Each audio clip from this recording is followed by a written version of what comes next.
تائیں رل سے نہیں، تے تائیں رل سے نہیں، جب تک رلے گا نہیں تب تک ملے گا نہیں، رلے گا تو ملے گا۔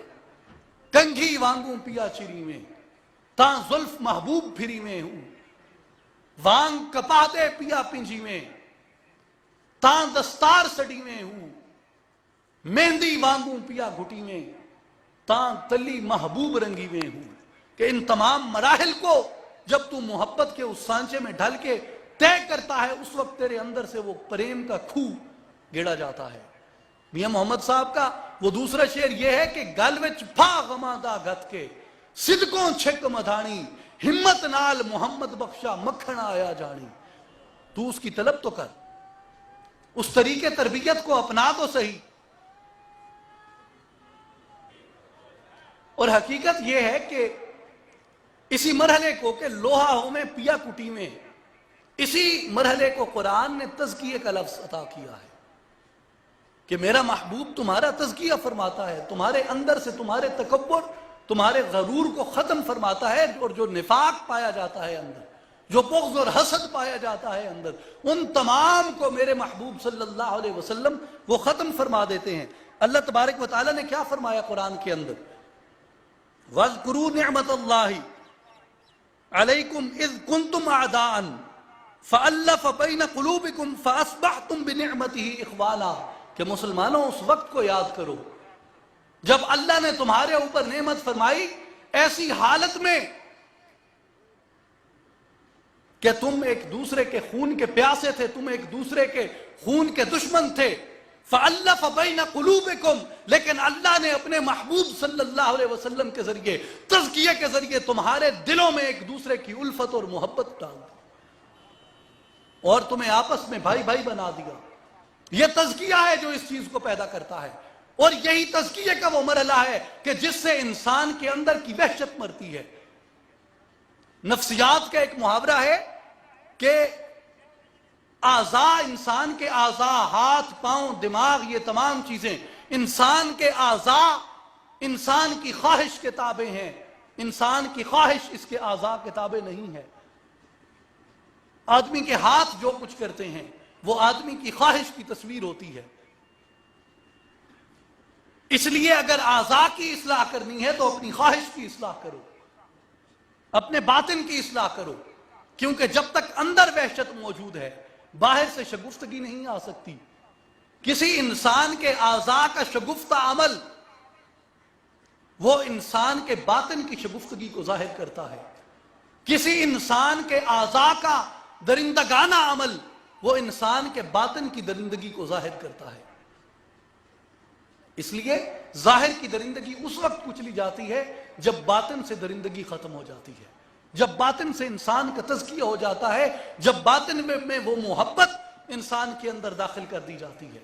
اور جب تک وہ محبت داخل نہیں کی جاتی انسانوں کے اندر یہ نفرت، یہ نفاق، یہ بغض، یہ عناد، یہ دشمنی، یہ قتل و غارت، یہ دہشت، یہ وحشت، یہ درندگی، یہ تشدد، یہ ختم نہیں ہو سکتا۔ اور صوفیاء کی تحریک کی میں بار بار بات کر رہا ہوں، اس کا کمال ہی یہ تھا کہ وہ اپنی محفل میں بیٹھنے والوں کا وہ تزکیہ فرما دیتے تھے، ان کا تزکیہ فرما کے ان کو محبت کا بیکر بنا کے بے فکر ہو جاتے تھے کہ اس آدمی سے اب معاشرے میں تشدد جنم نہیں لے سکتا۔ اگر آپ سلطان العارفین حضرت سلطان باہو رحمۃ اللہ علیہ کی بارگاہ مقدس کے اندر آئے ہیں، حضور کے آستانہ عالیہ پہ آئے ہیں، تو یہ دیکھ کر جائیں کہ حضور کا پیغام کیا ہے اور آپ نے جا کے اپنے لوگوں کے اندر کس پیغام کی ترویج کرنی ہے۔ ہم اس بات کو تسلیم کریں یا نہ کریں، ہم اس بات کو مانیں یا نہ مانیں، اس کے جتنے مباحث کر لیے جائیں، لیکن ہمیں آج تشدد پرست کہا جاتا ہے، تشدد پسند دنیا بھر میں کہا جاتا ہے، لیکن ہمیں یہ نہیں بھولنا چاہیے کہ یہی تشدد دنیا کی تمام اقوام کے اندر موجود ہے۔ جو تشدد ہم نے یہاں اپنے اندر کیا، یہی تشدد دنیا کے دیگر ممالک کے اندر بھی ہوتا رہا ہے اور ہو رہا ہے۔ برما میں، فلسطین میں، کشمیر میں، افغانستان میں، عراق میں، ہر جگہ آپ کو یہ تشدد ہوتا نظر آئے گا. اس کی وجہ کیا ہے؟ اور تشدد کے اعتبار سے اس وقت انسانیت اپنی تاریخ کے بدترین دوراہے پہ کھڑی ہے. انسانیت کے اندر اتنا تشدد کبھی بھی نہیں ابھرا جتنا تشدد انسان کے اندر آج ابھرا ہے. کہ جب انسان نے انسان کی تباہی کے لیے، انسان نے انسانیت کی تباہی کے لیے ایٹم بم جیسے مہلک ترین اور خطرناک ترین ہتھیار ایجاد کر دیے، سیٹلائٹ کے اندر ہتھیاروں کو لے کے چلا گیا. اب سیٹلائٹ کے اندر، سپیس کے اندر وہ بیلسٹک میزائلوں کو، نیوکلیئر کو لے کے جانا چاہتا ہے. انسان ہے. اور اگر سیٹلائٹ کے اندر ویپنائزیشن ہو رہی ہے یا سپیس کے اندر نیوکلیئرائزیشن ہوتی ہے، مجھے بتائیے اس کا شکار ہرن ہوں گے، کبوتر ہوں گے، چڑیاں اور تیتر اور بٹیر ہوں گے؟ وہ کس کے شکار کے لیے؟ وہ انسانوں کے شکار کے لیے، وہ میرے شکار کے لیے، وہ آپ کے شکار کے لیے، وہ اس زمین پہ بسنے والے ہر انسان کے لیے خطرہ ہے. اس لیے آج انسان اپنی تاریخ کے اعتبار سے تشدد کی بدترین سطح پہ پہنچ چکا ہے. اور یہ تشدد اگر کم ہو سکتا ہے تو اسی طریقے، اسی ذریعے سے کم ہو سکتا ہے کہ انسان کے اندر وہ شگفتگی پیدا کی جائے. کیونکہ باہر سے کچھ نہیں ملے گا، اندر سے ہی تمام چیزیں حاصل ہوتی ہیں. حضرت سلطان باہو رحمۃ اللہ علیہ کیا فرماتے ہیں کہ جے رب ناتیاں دھوتیاں ملدا تب ملدا ڈڈواں مچھیاں، جے رب لمیاں والا ملدا تب ملدا بھیڈاں سسیاں، جے رب راتی جاگیاں ملدا تب ملدا کال کڑچیاں، جے رب جتیاں ستیاں ملدا تب ملدا داندا پھسیاں. اگر نہانے دھونے سے اور صرف باہر کو چمکا لینے سے، پاک کر لینے سے باہروں پاک کتے کی ہوئے جے اندرے رہی پلیتی،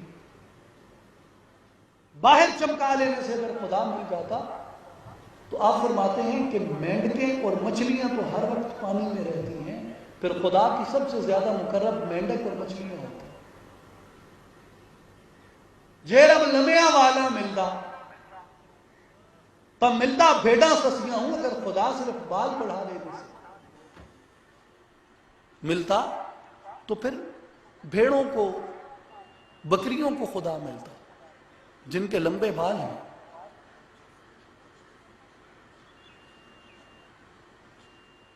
جے رب راتی جاگیاں ملدا تب ملدا کال کڑچیاں ہوں. اگر فقط شب بیداری سے خدا مل جاتا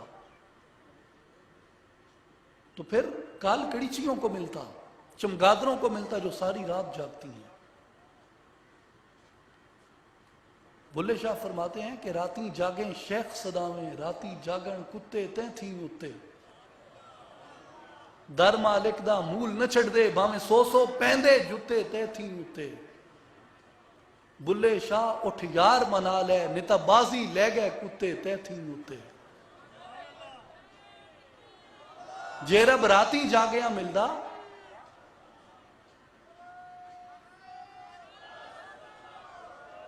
جے رب راتی جاگیاں ملدا تب ملدا کال کڑچیاں ہوں. لیکن رب کنہیں ملتا ہے؟ رب تنہا نو ملدا باہو دلیاں جنہاں دیاں اچھیاں ہوں.